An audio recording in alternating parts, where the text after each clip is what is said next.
A Penguin a Day, Volume 6. Anaïs Nin, The Veiled Woman.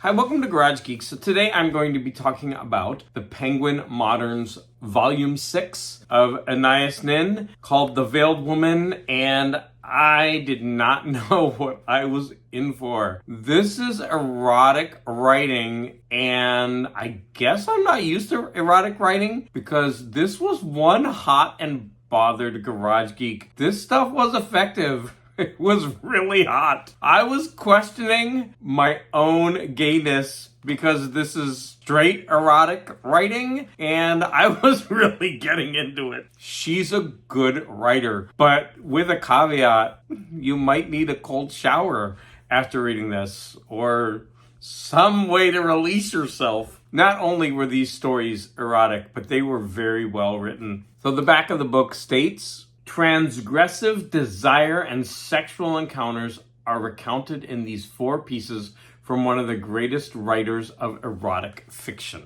I like the hungry way she looks at me, is the interior frontispiece. So Anaïs Nin was born in 1903 in Neuilly-sur-Seine, France, if I pronounce that correctly, and she died in 1977 in Los Angeles. In the early 1940s, Anaïs Nin began writing erotica at $1 a page for an unnamed collector. These pieces were later published in the 1970s. In Penguin Modern Classics, you can find A Spy in the House of Love, Delta of Venus, Henry and June, and Little Birds. And I do remember that when I was in college, Henry and June came out. I believe there was some lesbian scenes in that. I went to San Francisco State, so there were a lot of gay people there. And I remember that being a big topic of discussion at the college. So as it stated, there were 4 stories. I enjoyed all of them. They were all really good. The first one, called The Veiled Woman, a man goes to a bar, meets a woman who has a veil on, and then another man is kind of like her pimp. It goes from there. She states she only likes the unknown. She is interested only in a man she has never before and never will see again. And for this man, she will do anything. Of course, I'm not going to read to you the salacious bits. Okay, the next story is called, and that story, by the way, has a really fun twist ending, which I didn't see coming because I didn't think that since this was erotic fiction, that would have a twist ending. So that was a lot of fun. So the next story is about a woman who experiences a lot of sensuality through the sense of smell. This becomes important at the end of the story.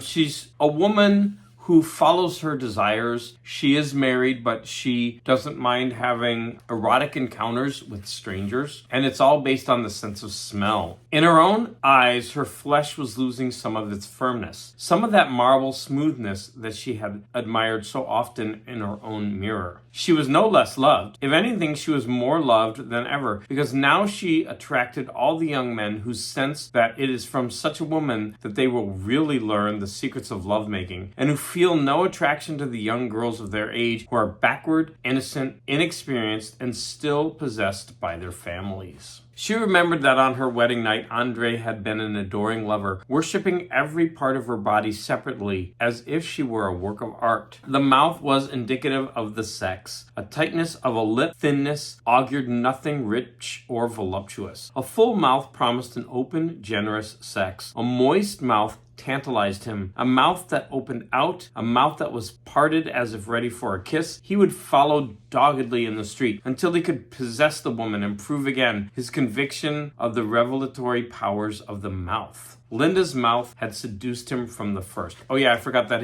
her husband is also the same way. They will follow erotic encounters, him obviously based on a woman's mouth and her based on a man's scent. In her own world, she was too worshipped, adored, spoiled to know her true value as a female, to be treated with the brutality that she liked. The stranger watched the heaving of her breasts as if he were watching the sea unfolding at his feet. Mandra is about a young woman who visits a friend of hers, hoping for a sexual encounter. Now, the other woman is married to a man, but she's not in a very fulfilling relationship. She is being analyzed and has discovered what I sensed long ago, that she has never known a real orgasm at 34 after a sexual life that only an expert accountant could keep track of. The final story in this volume is Marianne, and this one has a story within a story, where reading an erotic story is supposed to arouse the person within the story. I thought what a pleasure it would be to draw the lines of this young man, almost like caressing him. The more passive and undemonstrative he was, the more she wanted to do violence to him. Now remember, I didn't read all of the very salacious bits. I was trying to point out some of the more interesting aspects of her writing. I really do feel that she is a really good writer. Her ability to stimulate, which is what she was setting out to do, is on point. She's a very talented writer, but also a writer of erotica. I'm definitely going to find some more of her books. The next volume in this series is going to be George Orwell's Notes on Nationalism. Any comments that you have are greatly appreciated, and I want to thank all of you for the support.